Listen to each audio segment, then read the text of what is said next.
কমিশনাররা যদি এবার ভোটে জেতাতে না পারো টিকিট পাবে না। দলের কাউন্সিলরদের এই ভাষাতেই হুঁশিয়ারি দিলেন বাঁকুড়ার তৃণমূল সাংসদ অরূপ চক্রবর্তী। বছর ঘুরলেই রাজ্যে বিধানসভা ভোট, তার আগে ঘর গোছাতে ব্যস্ত সব দলই। এই আবহে বাঁকুড়ায় তৃণমূলের বিজয় সম্মেলনের মঞ্চ থেকে কাউন্সিলরদের কার্যত হুঁশিয়ারি দিলেন তৃণমূল সাংসদ।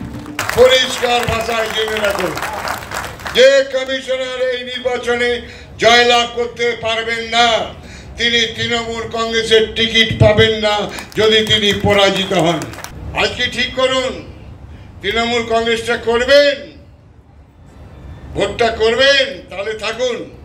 ভিড় করার জন্য দয়া করে কেউ আসবেন না। দলের কর্মীদের গোষ্ঠীদ্বন্দ্ব নিয়েও কড়া বার্তা দিয়েছে জেলা নেতৃত্ব। কিছু মানুষ আছে আমাদের দলে যারা মানুষের নিয়ে ওনার কান ভারী করে। আমি সেই লোকগুলোকে বলবো যে আপনারা দলটাকে ক্ষতি করছেন, এটা কিন্তু করবেন না, নোংরামিটা করবেন না। লাগাম বাজার করে কেউ বড় হয় না। 2021-এর বিধানসভা ভোটে বাঁকুড়া সদর সহ এই জেলার 12টি বিধানসভার মধ্যে 8টিতেই হেরে যায় তৃণমূল। 2024-এর লোকসভা নির্বাচনে বাঁকুড়া লোকসভায় জিতলেও বাঁকুড়া পুরো এলাকায় 24টি ওয়ার্ডের মধ্যে 22টিতেই তৃণমূল পিছিয়ে ছিল। আসছে বছর বিধানসভা নির্বাচন, তাই আগে ভাগে সতর্ক তৃণমূল নেতৃত্ব। বোঝাবোটা মুশকিল। বিধানসভায় ভোট দিচ্ছে, পৌরসভায় ভোট দিচ্ছে, লোকসভায় ভোট দিচ্ছে না।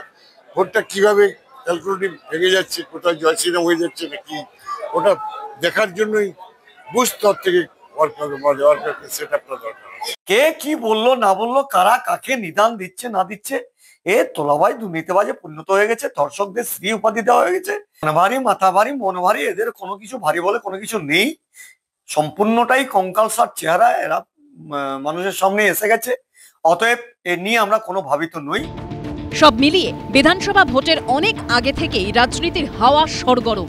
পূর্ণেন্দু সিংহর রিপোর্ট, এবিপি আনন্দ, বাঁকুড়া। এক সেকেন্ডের জন্য ওই গণতন্ত্রের চিন্তা থেকে সরে যায়, একটা বিজেপির পতাকা আপনারা লাগাতে পারবেন বাংলায়? গণতন্ত্র বলে কিছু নেই, বিরোধী দলের কোনো কর্মীদের সুরক্ষা নেই। কয়েক মাস পরেই রাজ্যে বিধানসভা নির্বাচন, তার আগে যে কোনো মুহূর্তে শুরু হয়ে যেতে পারে ভোটার তালিকার বিশেষ সংশোধন বা এসআইআর এর প্রক্রিয়া। তার আগে শাসক ও বিরোধী দলের সংঘাত চরমে উঠেছে।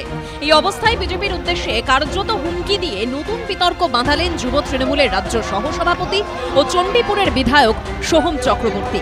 বৃহস্পতিবার পূর্ব বর্ধমানের গাংপুরে জেলা যুব তৃণমূলের বিজয় সম্মেলনের অনুষ্ঠান ছিল। সেই মঞ্চ থেকেই হুমকি দেন তৃণমূল বিধায়ক। সব থেকে বড় যদি কেউ গণতন্ত্রের পূজারী হয়ে থাকে তার নাম কি? মমতা বন্দ্যোপাধ্যায়। আপনারা যে এত বড় বড় এসে কথা বলেন বাংলাকে দখল করার, আমাদের নেত্রীকে, আমাদের নেতাকে আপনারা যেভাবে আক্রমণ করেন ব্যক্তিগতভাবে, যদি আমরা 1 ইঞ্চি 1 সেকেন্ডের জন্য ওই গণতন্ত্রের চিন্তা থেকে সরে যাই, বলা দূরের কথা, মিটিং করা দূরের কথা, মিছিল করা দূরের কথা, একটা বিজেপির পতাকা আপনারা লাগাতে পারবেন বাংলায়? পারবেন না। মিটিং মিছিল তো বিজেপিকে করতে গেলে তো বাধা সম্মুখীন হতে হয়, তো বাকি আর কি আছে? বিজেপির একজন সাংসদের এত রক্ত ঝরল, পশ্চিমবঙ্গে গণতান্ত্রিক পরিবেশ নেই। আর সোহমবাবুর বোঝা উচিত ভারতবর্ষের সংবিধান আছে, ভারতবর্ষের সংবিধান ভারতবর্ষের মানুষকে ইচ্ছে মতো রাজনৈতিক দল করার অধিকার দিয়েছে। সোহমবাবু বা সোহমবাবুর মালকিন মমতা বন্দ্যোপাধ্যায় কৃপা করে দেয়নি। গাংপুরের স্বস্তিপল্লী এলাকায় বৃহস্পতিবার বিজয় সম্মেলনের আয়োজন করেছিল জেলা যুব তৃণমূল নেতৃত্ব। এই এলাকার অন্তর্গত 3টি বুথে 2021 সালের বিধানসভা ও 2024 সালের লোকসভা ভোটে লিড রয়েছে বিজেপির। এই অবস্থায় বিজেপিকে পশ্চিমবঙ্গ থেকে বিতাড়িত করা হবে বলেও এদিন হুঁশিয়ারি দেন তৃণমূল বিধায়ক। আজই গণতন্ত্র আছে বলেই আপনারা আসছেন, আপনারা মিটিং করছেন, আপনারা মিছিল করছেন, আমরা শুনছি, আপনাদের ভাওতা দেখছি এবং নিজের মনে মনে হাসছি এবং অপেক্ষা করছি যে কবে নির্বাচন আসবে, আবার গণতান্ত্রিক পদ্ধতিতে আপনাদেরকে বাংলা থেকে বিতাড়িত করবে। আপনাদের যে সি টিম আছে, অর্থাৎ ঊর্ধ্বধারী তৃণমূল কর্মী ওরফে পুলিশ বাহিনী, তারা যদি না থাকে আপনাদের একটা তৃণমূল কর্মীকেও খুঁজে পাওয়া যাবে না। গত বছরের মে মাসে নিউ টাউনের রেস্তোরাঁ মালিককে মারধরের অভিযোগ উঠেছিল সোহম চক্রবর্তীর বিরুদ্ধে।